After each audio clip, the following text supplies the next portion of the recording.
ধন্যবাদ ডক্টর তরুণ। সুপ্রভাত আপনাদেরকে। আমি বাংলা ইংরেজিতে মিশিয়ে বলবো। আমি আসলে বাংলাদেশি। আমার বাড়ি নোয়াখালী। আমি চিটাং মেডিকেল করছি, তারপরে ঢাকা বিডিতে ছিলাম। 1981 সালে, প্রায় 44 বছর আগে আমি বাংলাদেশ থেকে বিদেশে চলে যাই। সো এখন আমি ব্যাংকক হাসপাতালে আছি। সো আপনাদেরকে আমি আজকে অ্যাম্বুলেন্সে যেসব পেশেন্ট যায়, ক্রিটিক্যালি ইল পেশেন্ট, আমি ওই ক্রিটিক্যালি ইল পেশেন্টদের সম্বন্ধে কিছু বলবো, এবং ওরা যে এয়ার অ্যাম্বুলেন্সে যাবে, যেই জন্য যাবে, আসলে তো যে ওরা চিকিৎসার জন্য, এয়ার অ্যাম্বুলেন্স খুবই দরকার ট্রান্সফার করার জন্য সেফলি, কিন্তু ওখানে গিয়ে সেফলি চিকিৎসা হবে, এই ব্যাপারে আমি কিছু বলবো। সো আমি আজকে যেটা নিয়ে কথা বলবো, প্রথম বলবো যে ক্রিটিক্যাল ইল এই কথাটার মানে কি। আই থিঙ্ক আপনারা সবাই জানেন, ক্রিটিক্যাল ইল মানে হলো মারাত্মক অসুস্থ।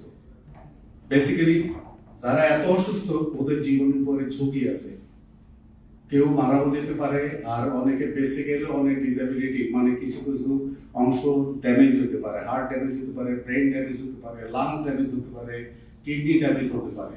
সো এদেরকে যত তাড়াতাড়ি সম্ভব চিকিৎসা করা হয়, তাহলে হয়তো ওদের এই ড্যামেজ হবে না এবং জীবন উপর ঝুঁকি থাকবে না।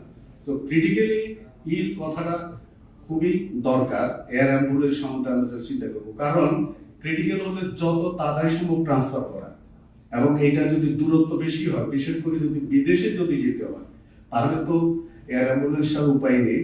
এমনকি আমাদের দেশের ভিতরে হলো, মনে করেন চিটং থেকে ঢাকা আসবে, যদি বেশি সিরিয়াস ইল হয়, এই ঢাকা থেকে চিটং আসতে হয়তো 4 ঘন্টা থেকে 6 ঘন্টা সময় লেগে যাবে। এটাও কিন্তু খুব ইম্পর্টেন্ট হয়ে দাঁড়ায়। সো এই ক্রিটিক্যাল ইল পেশেন্ট সম্বন্ধে আমি একটু বলবো। নেক্সট আমি বলবো যে রোগীরা যেই হাসপাতালে এখন চিকিৎসা আছে, সেখান থেকে আরেক জায়গায় যাবে। সেটা কেন? ওই যেই নতুন হাসপাতালে যাবে, ওইটাকে আমরা বলি রেফারাল হসপিটাল। ওর মানে হলো এখন যে হাসপাতালে আছে, তার চাইতে ওদের কিছু বেটার কোনো কিছু আছে, যার জন্য ওখানে যাবে। সেটা আমরা কিছু আলোচনা করব। 3 নম্বর হলো, যে হাসপাতালে যে ওই যে নতুন হাসপাতালে রেফারাল হাসপাতালে যাবে, সেই ডাক্তারদের বৈশিষ্ট্য, অথবা যে টেকনোলজি, অথবা যে নার্সিং কেয়ার এবং আনুষঙ্গিক যত কেয়ার, এগুলো সম্বন্ধে আমি কিছু বলবো। তারপরে আমি একটু আলোচনা করব, সবাই এত কষ্ট করে, এত টাকা খরচ করে ট্রান্সফার করবে, এক্সপেক্টেড আউটকাম কি হতে পারে রোগীর, এটার ব্যাপারে। এবং সর্বশেষে আমি বলবো আপনাদের কিছু সাকসেস স্টোরি, যে এরকম কেস অলরেডি হয়ে গেছে, অলরেডি আমরা এয়ার অ্যাম্বুলেন্স দিয়ে ট্রান্সফার করেছি, ওদের কি আউটকাম হলো। So let's start. আর এরপরে অবশ্যই আপনারা কিছু কোয়েশ্চেন অ্যান্সার থাকবে। সো প্রথম আসেন, হোয়াই পেশেন্ট ট্রান্সফার অ্যাম্বুলেন্স। আমি আগেই বলছি, এটা critically ill and can be life threatening, এবং এই জন্যই আমাদের ট্রান্সফার করা দরকার। ট্রান্সফার করার সময় আমরা সবসময় ট্রিটিং হসপিটালের ব্যাপারে কথা বলবো, যে কারণ ওখানে হয়তো অ্যাডভান্স কোনো ট্রিটমেন্ট আছে যেগুলো আমাদের দরকার। আর কোনো কেসে রোগীরা হয়তো মনে করে এখন যে হাসপাতালে আছে, এখানকার যে চিকিৎসা চলছে, ওটার উপরে সম্পূর্ণ ওরা ভরসা পাচ্ছে না, অথবা ওরা মনে করছে যে এটা ওরা আশা করতেছে এটা হবে না। তো কিছুটা ওদের ধারণা থেকে অথবা জ্ঞান থেকে বলে যে নামরোহিণী হাসপাতালে গেলে ভালো হবে। আরেকটা হলো ফ্যামিলি পেশেন্ট, এবং অনেক সময় রোগী নিজের যদি জ্ঞান থাকে, তাহলে ওরা খুব ওয়ারিড থাকে যে আমি আসলে ভালো হবে কিনা, অথবা আত্মীয় যারা, ওরা চিন্তা করে পেশেন্ট ভালো হবে কিনা। সো এক্সপেক্টেড আউটকাম নিয়ে না। ক্রিটিক্যালি ইল পেশেন্ট কিরকম হতে পারে আপনারা হয়তো জানেন, রোগী আনকনশিয়াস, জ্ঞান নাই, কমাতে চলে গেছে। এটা খুবই কমন, শুনবেন। বিভিন্ন কারণে কমা হতে পারে। কোনো রোগীর হতে পারে হার্ট ঠিক মতো কাজ করছে না, হার্টের ফাংশন কমে যাচ্ছে, ব্লাড প্রেশার কমে যাচ্ছে। কিছু রোগীর ব্রিদিং ভালো হচ্ছে না। এই ধরনের যে সাধারণত ভেন্টিলেটর দেয়া হয়, যাতে করে ওদের হার্ট, তারপরে ব্রিদিং, এগুলো নর্মাল রাখা যায়। সো এটা আপনারা প্রায় শুনে থাকবেন। অনেক সময় হতে পারে সিভিয়ার ট্রমা, মারাত্মক অ্যাক্সিডেন্ট হয়েছে, অ্যাক্সিডেন্ট হয়ে ওদের অনেক জায়গায় আঘাত লেগেছে, ওই জন্য ওরা রিকভার করতে পারছে না। অনেক সময় অ্যাক্সিডেন্ট এমনি রোগ, জটিল রোগ, অনেক রোগ, তার হার্টে, কিডনি, লিভার, ব্রেন বিভিন্ন জায়গায় এফেক্ট হয়ে গেছে। আমরা বলি মাল্টি অর্গান ফেলিউর, অনেকগুলো অর্গান ড্যামেজ হয়ে গেছে, ওদের কি হবে? আর last but not the least, এটা কিন্তু মনে রাখবেন, অনেক রোগের অ্যাকচুয়ালি আসল ক্লিয়ার ডায়াগনোসিস হয়নি। আমরা বলি আনডায়াগনোসড ইলনেস, অথবা বলতে পারেন অনির্ণীত রোগ, অথবা সংক্ষেপে অজানা রোগ। যে কি রোগ হয়েছে এটাই জানে না, হয়তো অতটা চিন্তার ব্যাপার না, কিন্তু যেহেতু ডায়াগনোসিস হয়নি, কিন্তু চিকিৎসার আউটকাম ঠিক হবে কিনা এটা আমরা জানি না। তো এই ধরনের কেসগুলোকে আমরা ক্রিটিক্যাল বলি। এর বাইরে হয়তো আর অনেক আছে, আমি অত ডিটেলে যাব না। তো এই কয়টা নিয়ে আমরা কথা বলি। এখন ট্রিটমেন্ট করতে হলে ওই যে বলছি, যে হাসপাতালে যাবে বৈশিষ্ট্য কি হবে, ওদের কি কোয়ালিটি আমরা চিন্তা করি। তিনটা জিনিস। এক নম্বর হলো, সবসময় মনে রাখবেন আজকাল টেকনোলজি কিন্তু ডেভেলপ করতেছে, এবং টেকনোলজির জন্যই আজকাল চিকিৎসা ভালো হয়। ডাক্তার, চিকিৎসক, টেকনিশিয়ান ওনারা তো অবশ্যই লাগবে, কিন্তু মনে করেন বেশ বিখ্যাত ডাক্তার, উনি অনেক কিছু জানেন, কিন্তু উনি যেই লোকেশনে আছেন, যে হাসপাতালে আছেন, ওই ধরনের টেকনোলজি তার হাতে নেই, তাহলে কিন্তু উনি আসল চিকিৎসাটা ঠিক মতো হয়তো দিতে পারবেন না। আজকাল কিন্তু অনেক চিকিৎসা ওই লেভেলে চলে গেছে। আরেকটা হলো ডাক্তার আজকাল কিন্তু শুধু মনে করেন একজন হার্ট স্পেশালিস্ট, সব হার্ট স্পেশালিস্ট কিন্তু এক না, আজকাল অনেক সাব স্পেশালিটি হয়ে গেছে। কেউ করোনারি আর্টারিতে স্ট্যান্ডিং করে, কেউ হার্টের সার্জারি করে, কেউ ইরেগুলার বিটের কাজ করে, কেউ হার্ট ফেলিউরের জন্য কাজ করে। এর জন্য বিভিন্ন স্পেশালিটির ভিতরে আবার সাব স্পেশালিস্ট হচ্ছে এখন। তো এটা আমাদেরকে জানতে হবে। আর যেটা অনেক সময় আমরা ভুলে যাই, নার্সিং কেয়ার, নার্সের কেয়ার ছাড়া এই ধরনের ক্রিটিক্যালি ইল পেশেন্ট ওদের খুব মারাত্মক অবস্থা হয়ে যেতে পারে। কারণ নার্স রোগীকে 24 আওয়ার্স দেখে, ডাক্তার হয়তো দিনে আসে 10 মিনিট, 15 মিনিট, আধ ঘন্টা, 1 ঘন্টা দেখে, কিন্তু বাকি সময় কিন্তু নার্সরাই দেখে। সেই জন্য নার্সের কথা আমরা সবসময় মনে রাখতে হবে, যেখানে যাবে ওই হাসপাতালে নার্সিং কেয়ার দেখতে হবে।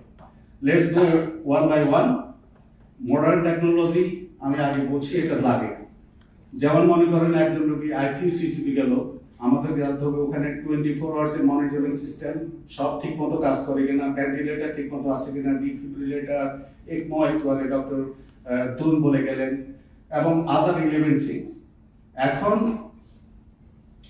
এই টেস্টের ভিতরে যখন আমরা করতে যাব ল্যাব টেস্ট, এটা তো স্বাভাবিক, আমাদের দেশে প্রচুর ল্যাব, ঢাকাতে আগানো কত মেবি হাজারের উপরে ল্যাব হয়ে গেছে এখন।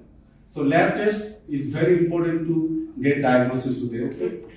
এগুলো টেকনোলজি, কিন্তু এই ল্যাবের রেজাল্ট যদি সঠিক না হয়, সে যদি কারেক্ট রিপোর্টটা না দিতে পারে, তাহলে doctor will be misleading, doctor কিন্তু অন্যদিকে চলে যাবে, বিকজ ল্যাব রিপোর্ট এটা বলেনি। সো এই জন্য প্রত্যেকটা ল্যাব টেস্ট ইম্পর্টেন্ট, যাতে আমরা ক্রিটিক্যাল ইল পেশেন্টে কোনোভাবে ল্যাবে কোনো হেরফের না হয়, আমরা ওই ধরনের সুযোগ খুঁজবো। সাথে সাথে আসবে আজকাল যেগুলো ইউজ করে imaging, CT, MRI, MRA, MRB, PET CT, অনেক ধরনের ইমেজিং আছে, এগুলো ঠিক মতো আছে কিনা, এবং এগুলো করার জন্য টেকনিশিয়ান, ডাক্তার ঠিক আছে কিনা, ওরা ঠিক মতো ইন্টারপ্রিট করে কিনা, এবং ঠিক সময় রিপোর্ট করে, কিন্তু রিপোর্ট আসবে আগামীকাল। ক্রিটিক্যাল ইল পেশেন্ট এইসব হতে পারবে না। ক্রিটিক্যাল ইল পেশেন্টে এখন করা হয়েছে, এখনই ডাক্তার রেডি থাকতে হবে, রেডিওলজিস্ট, সে সাথে সাথে রিপোর্ট দিতে হবে, না হলে রোগীর চিকিৎসা হয়তো ঠিক মতো আরম্ভ হবে না। আর যদি কোনো প্রসিডিউর করতে হয়, তাহলে ব্রঙ্কোস্কোপ অথবা গ্যাস যে কোনো কিছু করা হয়, সবগুলো কিন্তু ওখানে রেডি থাকবে। আমরা আমরা এখন ক্রিটিক্যালি ইল পেশেন্টের কথা বলছি। আমরা সাধারণ রোগী যারা জ্ঞান আছে, যারা কোনো অ্যাকিউট কোনো অসুবিধাতে নাই, সিরিয়াস কোনো অসুবিধাতে নাই, তাদের জন্য এটা আমি বলছি না, আমি বলছি ক্রিটিক্যালি ইল পেশেন্ট, এগুলো কোনো ওয়েটিং থাকবে না। সো এরপরে আমাদের প্রত্যেক ডিপার্টমেন্টে দেখতে হবে যে রোগীর যদি বেশিরভাগ হার্ট ইস্যু থাকে, চেস্ট ইস্যু থাকে, তাহলে কিছু টেকনোলজি আছে। এখানে কিছু আমি মেনশন করছি, এই কার্ডিয়াক এমআরআই, সিটি, বিভিন্ন ধরনের টেকনোলজি লাগে।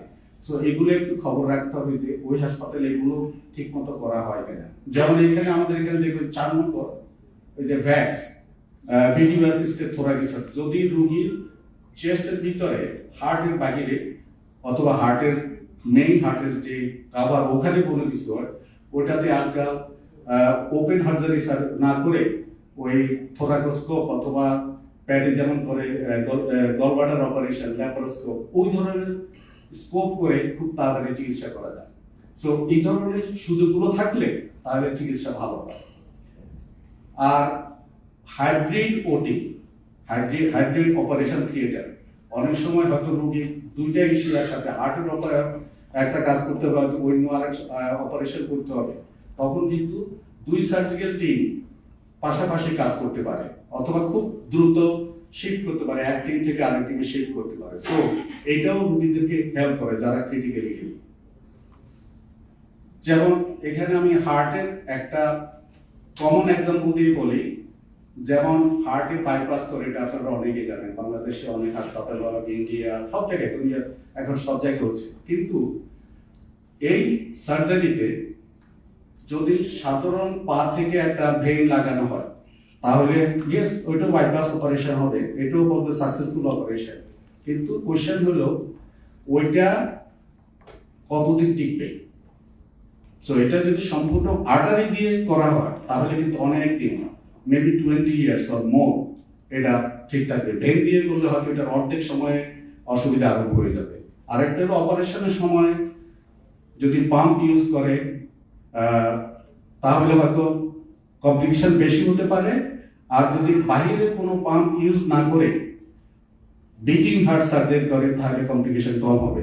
সো এই ধরনের ফ্যাসিলিটিগুলো কিন্তু রোগীর আউটকাম, ওই যে আমরা যেটা বলছি এক্সপেক্টেড আউটকাম, চেঞ্জ হয়ে যাবে।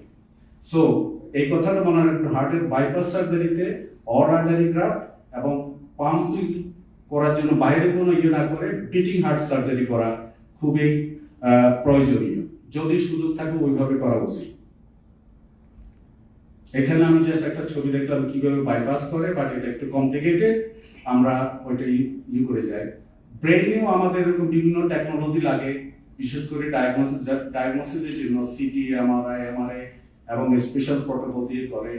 এগুলোর জন্য কিভাবে অপারেশন নেভিগেশন আছে, ভ্যারিয়ানেজ দিয়ে ক্যান্সার ট্রিটমেন্ট করা হয়, অথবা অন্য কোনো অসুবিধা থাকলে ব্রেন ওটা করা যায় সার্জারি, ওপেন সার্জারি না করে। সো যেটা আগে আপনারা হয়তো শুনে থাকবেন, ব্রেন টিউমার হলে গামা নাইফ দিয়ে ট্রিটমেন্ট করতো, এখন কিন্তু আমাদের হসপিটাল গামা নাইফ অনেক বছর ইউজ করে, 1997 থেকে 2006 পর্যন্ত ইউজ। এখন কিন্তু ওটা চেঞ্জ করে আমরা এটা রিটায়ার করে দিচ্ছি। এইটার অ্যাডভান্স টেকনোলজি আমাদের আছে, সেটা হলো ভ্যারিয়ান্ট। সো ব্রেনের জন্য যাদের দরকার ওইটা ইউজ করা যাবে। ব্রেন স্ট্রোকের জন্য এখানে সামান্য কিছু এক্সাম্পল দিচ্ছি। যদি যে ভিতরে ব্রেনের ভিতরে হিমোরেজ হয়, ব্লিডিং হয়, ওই যে অ্যানোরিজম, ওই যে ওখানে বেলুনের মতো ফুলে আছে, এটা যদি থাকে তাহলে কিন্তু আজকাল অপারেশন না করেও চিকিৎসা করা যায়। যেমন ভ্যারিয়ান এজ দিয়ে চিকিৎসা করা যায় যদি সাইজ এবং সবকিছু ঠিক মতো থাকে। অন্য পদ্ধতিও করা যায়, কিন্তু ভ্যারিয়ান এজ থাকলে ওইটা দিয়ে করা সম্ভব।